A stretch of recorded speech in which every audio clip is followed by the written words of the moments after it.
Hello my dear student, आप सभी का एक बार फिर से आपके अपने यूट्यूब चैनल प्रोक्सिमा क्लासेस में स्वागत है। तो जैसा कि थंबनेल देख रहे हैं प्यारे बच्चों, टॉप 10 केमिस्ट्री का लघु उत्तरीय 2 नंबरिया जो है 2 अंक स्तरीय 10 क्वेश्चन एकदम इंपॉर्टेंट। अब आपका जो है लास्ट टाइम चल रहा है एग्जाम का, इसलिए हम आपके लिए 10 वेरी वेरी इंपॉर्टेंट 2 नंबर वाले क्वेश्चन हम आपके लिए लेकर के आए मेरे प्यारे बच्चों।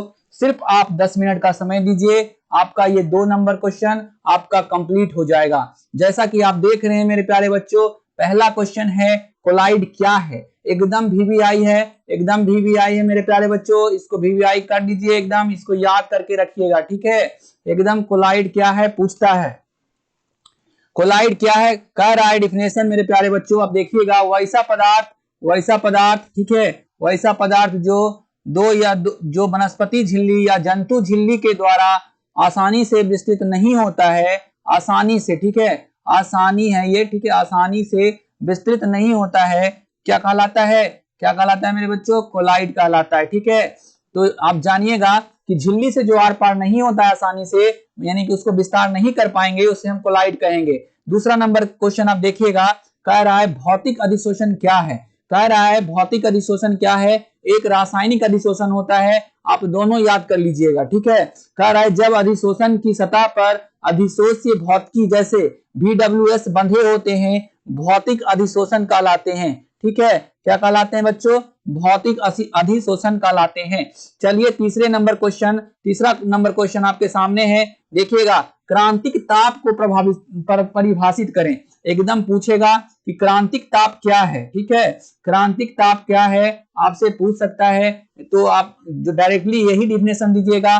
कह रहा है वह न्यूनतम ताप जिसके ऊपर किसी गैस को द्रवित नहीं किया जा सकता है, या चाहे दाब कितना ही अधिक क्यों ना हो, उससे जो है गैस का द्रवित नहीं कर पाएंगे, ठीक है, उसे हम क्रांतिक ताप कहते हैं। वह न्यूनतम ताप जिसके ऊपर किसी गैस को द्रवित नहीं किया जा सकता है, चाहे दाब जितना भी अधिक क्यों ना हो, क्रांतिक ताप कहलाता है। चलिए चौथा नंबर क्वेश्चन है बच्चों, उसमें अधिक देखिएगा, चौथा नंबर एकदम इंपॉर्टेंट क्वेश्चन है, टीटीआई कर लीजिएगा चौथा नंबर क्वेश्चन को, ठीक है, टीटीआई कर लीजिए, टीटीआई चौथा नंबर क्वेश्चन को एकदम है। चौथा नंबर कह रहा है अधिशोषण क्या है। कह रहा है किसी ठोस या द्रव के सतह, किसी ठोस जो है ठोस या द्रव के सतह के ऊपर द्रव या गैस के अणुओं का सांद्रण बढ़ने की प्रक्रिया अधिशोषण कहलाता है, अधिशोषण कहलाता है। अधिशोषण की प्रक्रिया सदैव उष्माक्षेपी होती है, मतलब कि कहने का मतलब हो गया बच्चों कि सदैव उष्माक्षेपी का मतलब होता है कि यह हमेशा जो है उष्मा देगा, कभी उष्मा लेगा नहीं, ठीक है। उष्माक्षेपी का मतलब हो जाता है उष्मा जो देता है उष्माक्षेपी हो जाता है, और उष्माशोषी का मतलब हो गया बच्चों कि जो उष्मा लेता है उसको हम उष्माशोषी कहते हैं, ठीक है। चलिए अधिशोषण क्या है समझ में आ गया होगा। पांचवा नंबर क्वेश्चन है प्रागलन को परिभाषित करें, ठीक है। प्रागलन, गैंग, ये सब आपसे पूछेगा, 2-2 नंबर में पूछता है, जारन, भर्जन, ये सब आप क्लियर कर लीजिए बच्चों, ठीक है। आपका लास्ट टाइम चल रहा है, तो भर्जन क्या कहलाता है, निस्तापन क्या कहलाता है, परगलन क्या होता है, गैंग क्या होता है, ये सारे के सारे क्वेश्चन आपसे पूछेंगे, यानी पूछेंगे गैंग, ठीक है, हम लिख दे रहे हैं यहाँ पे, आप इसको कर लीजिए, गैंग, निस्तापन, निस्तापन भी पूछेगा आपसे, ठीक है, निस्तापन, भर्जन पूछेगा, भर्जन क्या है, भर्जन क्या है, ठीक है, ये सब पूछ सकता है। तो प्रागलन को परिभाषित करने के लिए बोल रहा है इसका परिभाषा है भर्जित या निस्तापित, निस्तापित और या भर्जन एक ही होता है, ठीक है। कोयस्कों को उपापचायक की उपस्थिति में धातु में परिवर्तित किया जाता है, यह प्रक्रिया प्रागलन कहलाता है, ठीक है। जैसे देख लीजिए, आपका एक एग्जांपल दिया हुआ, अच्छे से समझाया हुआ है, ये डेल्टा का मतलब हो गया कि हम इसको गर्म कर रहे हैं, ठीक है। आयरन क्या है, Fe2O3 है, फेरिक ऑक्साइड आप जानते हैं, कार्बन की उपस्थिति में इसको गर्म कर रहे हैं, लोहा और कार्बन डाइऑक्साइड हमको प्राप्त हो रहा है, इसी को हम प्रागलन कहते हैं, ठीक है बच्चों। चलिए देख लीजिएगा, हम लिख दिए हैं, ठीक है, मेटालासाइड रेडिसी एजेंट इम्प्रूव मेटल, ठीक है, इम्प्रूव ही मेटल है, ठीक है। चलिए उल्टा प्रसरण क्या है, एकदम टीटीआई है, छपेगा एग्जाम में, ठीक है बच्चों।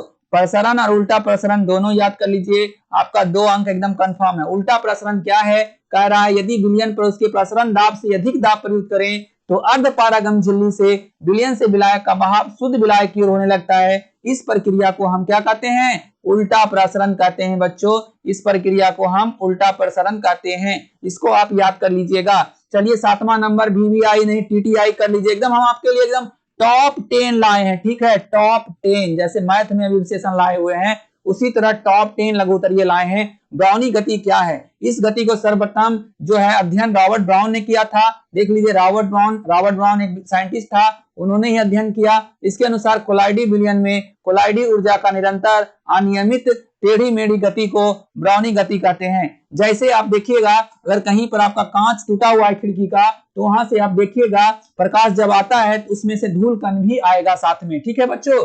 चलिए 8वां नंबर क्वेश्चन बहुत ही इंपॉर्टेंट क्वेश्चन है, इसको भी TTI कर लीजिएगा। सेल स्थिरांक, ठीक है, एकदम पूछेगा एग्जाम में आपसे, सेल स्थिरांक का रिएक्शन भी पूछ सकता है, एक क्वेश्चन वो भी कर लीजिएगा मेरे प्यारे बच्चों। सेल स्थिरांक को कह रहा है परिभाषित करें, इसका हो जाएगा परिभाषा कि किसी सेल के दो समांतर इलेक्ट्रॉन, ठीक है, कह रहा है समांतर इलेक्ट्रॉन, आप जानते हैं कैथोड और एनोड होता है कि बीच की दूरी और इलेक्ट्रोड के अनुप्रस्थ काट का क्षेत्रफल के अनुपात को क्या कहते हैं? सेल स्थिरांक कहा जाता है मेरे प्यारे बच्चों, ठीक है।